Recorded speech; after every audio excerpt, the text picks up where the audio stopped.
Buenas noches, mi nombre es Juan Sebastián Cárdenas Leiva, soy estudiante de Ingeniería de Sistemas y actualmente y desde hace más o menos 15 años me he desempeñado como ingeniero de desarrollo y en este tiempo he podido dar cuenta de lo importante que son las bases de datos, tanto como usuario de aplicaciones o sistemas de información, así como también como implementador de estos sistemas de información. Entonces, en la siguiente presentación vamos a hablar un poco de las bases de datos, de los diferentes modelos que han surgido a lo largo del tiempo desde que aparecieron en la década del 60, a cómo son y para qué se usan actualmente. Entonces, como comentaba, en la década del 60 aparece el modelo jerárquico que organiza los datos como si estuviesen en un árbol, como la estructura de datos árbol que ya conocemos, en relaciones de padre e hijo. Esto pues es muy útil, pero es demasiado estático, poco flexible a la hora de hacer consultas. No es tan fácil hacer crecer una base de datos como esta. Para lo que en la década del 70 aparece el modelo en red, lo cual ya establece múltiples relaciones. Si seguimos pensando en las hojas o en las ramas de los árboles, ya podemos ver o unir los hijos. Esto hace más fácil las consultas, pero sigue siendo muy poco flexible. Asimismo, en esta misma década surge el modelo relacional, el cual está basado en tablas, filas y columnas. Lo importante de esto es que está basado en las relaciones matemáticas, en la teoría de conjuntos. Entonces ya podemos ver datos que se encuentran en una tabla o en la otra y ya los podemos relacionar más fácilmente. ¿Que cómo se hace eso? Gracias a que también surge eh, el SQL o el lenguaje estándar de consultas, con lo cual podemos hacer operaciones sobre estas tablas. En las décadas del 80 y del 90 aparecen los sistemas manejadores de bases de datos, como son SQL y Oracle, que son los comerciales más conocidos y los cuales ya son de uso empresarial y permiten manejar grandes volúmenes de información. Incluso cada uno desarrolla, de acuerdo al estándar o al lenguaje estándar, desarrolla parte de su propio lenguaje. Por ejemplo, SQL Server tiene el Transact SQL y Oracle el PL/SQL, que cada uno establece unas funciones y unas maneras de manejar ciertos tipos de datos. En estas mismas décadas y por el volumen de datos se crea una arquitectura que es conocida como cliente-servidor, en el cual los datos o las bases de datos se almacenan en un servidor propio al cual se conectan los otros sistemas de información, por ejemplo, actualmente lo que llamamos front. Eh, ya para los años 2000, con el Internet o el comercio electrónico, la web, pues estas bases de datos ya pasan a ser eh, usadas masivamente en estos sistemas. Mucha gente accediendo a la misma información al mismo tiempo para obtener, bueno, compras, hacer sus ventas, etcétera. En la siguiente década, 2010, aparecen las bases de datos no SQL o no relacionales para dar manejo a grandes volúmenes de información y a datos no estructurados. Por ejemplo, videos, documentos que no son los típicos datos que se pueden organizar en filas y columnas. Y para esto aparecen nuevos motores manejadores de bases de datos no estructurados como Mongo o Cassandra. Y a la actualidad pues ya tenemos sistemas que manejan demasiada información, aparecen conceptos como el Big Data, que ya incluye no solo almacenamiento o procesamiento de grandes volúmenes, sino análisis para tomas de decisiones. Y la nube, que con uno o con dos de sus aplicaciones, que son infraestructura como servicio y software como servicio, proveen estos o nos dan la oportunidad de montar bases de datos en la nube y no en servidores propios. Para seguir, pues quiero hablar de tres conceptos. El primero, pues es el modelo de bases de datos relacional.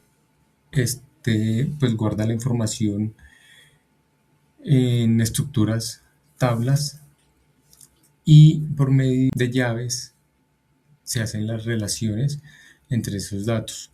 Esto está basado en las relaciones matemáticas. Sabemos que esas relaciones son de uno a uno, como las funciones, o uno a muchos. Otro de los conceptos es la llave primaria. Este pues es un atributo de una entidad que debe ser único para poder identificar un registro en esa tabla. Por ejemplo, si la información de todas las personas del país o de un país estuviera relacionada en una tabla, un candidato a llave primaria sería el número de cédula o el número de documento, que normalmente es único, y con ese número podemos acceder al resto de información de cada persona. Y el siguiente concepto es el de el modelo entidad-relación, que en realidad esto es una herramienta gráfica para poder entender cómo se relacionan las entidades por medio de qué datos, y no tener que entender tablas estructuradas, filas y columnas, que suele ser complicado, y a la hora de diseñar es más sencillo abstraer una entidad y cómo se relaciona por medio de esos datos con otra entidad. En lo siguiente, pues vamos a hablar un poco de las tendencias, decir lo que está actualmente manejándose con bases de datos o con el análisis o manejo de volúmenes de datos. Entonces el primer concepto o la primera tendencia de la que quiero hablar es el Big Data. Esto pues ya, como les mencioné un par de diapositivas antes, ya no se refiere solo a la cantidad de datos que se pueden guardar, sino a lo que se puede hacer con esa información. Entonces, aquí entra el análisis de esa información y la toma de decisiones. Big Data establece, bueno, como un paradigma o una clave de 5 Bs, 5 Vs, que son volumen, velocidad, veracidad, variedad y valor. Entonces, volumen, pues muchísima información; velocidad, que se pueda trabajar con ella o acceder o tener disponible casi que al instante; y variedad, como decíamos, los datos pueden ser no estructurados, estructurados, entonces tenemos un registro normal como la información de una persona, un documento, libros, videos, audio, y todo eso se puede obtener y analizar en poco tiempo.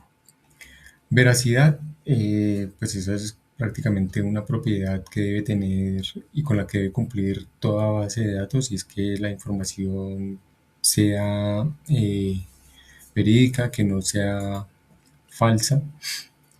Y valor, pues que en realidad lo que se haga con ese o el análisis que se haga dé valor a lo que se está haciendo o a lo que alguna organización quiera hacer con esa información. Relacionado a esto, y otra tendencia pues son las bases de datos no relacionales o no SQL. Como ya hemos mencionado, eso nos permite eh, trabajar con datos, por ejemplo, libros, documentos, videos, audios, tomar información de eso, analizarlo, hacer relaciones y mostrar, por ejemplo, en redes sociales. Son muy usadas. Además de que trabajar con ellas es muy rápido y pues para la inmediatez de la información en una red social es muy útil. Y finalmente, las bases de datos en la nube, pues como ya lo comentaba, la nube nos brinda dos servicios que son infraestructura y software como servicio, lo cual nos permite ya sea ya no tener un servidor físico, por ejemplo en una empresa, sino mandar todo eso a la nube, lo cual le permite entonces tener redundancia, eh, poder acceder a ella desde cualquier lugar. Y las, bueno, las propiedades de gobierno de esa información que provee cada nube, y que necesite cada empresa para eso. Y eh, bueno, y para finalizar, un pequeño ejemplo de algo de en dónde puede usarse en la vida real, una base de datos y un modelo relacional. Entonces pensemos en un hospital en el que pues tenemos información de los pacientes, como son las historias clínicas, información de los médicos, eh, de cuáles son sus especialidades, de dónde trabajan, de cuáles son sus horarios, de a quién han atendido, de a quién van a atender y pues ahí entrarían las citas médicas. Entonces, ¿cómo podemos relacionar toda esa información? Pues es muy útil. Como se hace ahorita, es por medio de bases de datos, sistemas de información, en la cual podemos ver a grandes rasgos que una cita médica es una entidad, eh, una persona o es otra entidad, un médico o un paciente son como entidades hijas o entidades derivadas de la persona, eh, y ahí podemos hacer relación. Entonces este médico por medio de esta cita atendió a tal paciente y lleva su historia clínica y por ejemplo la cita médica tiene información específica de su consultorio, de eh, la hora, de la especialidad, aunque la especialidad podría ser un atributo del médico, por ejemplo. El paciente pues tiene una historia clínica y si lo vemos ya como en el uso diario, pues para un médico es bastante útil poder acceder mediante el número de cédula, que sería, por ejemplo, como lo mencionábamos antes, la clave primaria, la llave primaria. Solo con ese dato acceder a todo el historial médico y ver lo que él u otros médicos han registrado antes y poder hacer un buen diagnóstico. Este sería pues un pequeño ejemplo de la vida diaria, eh, de cómo, por qué y cómo se usa una base de datos. Muchas gracias.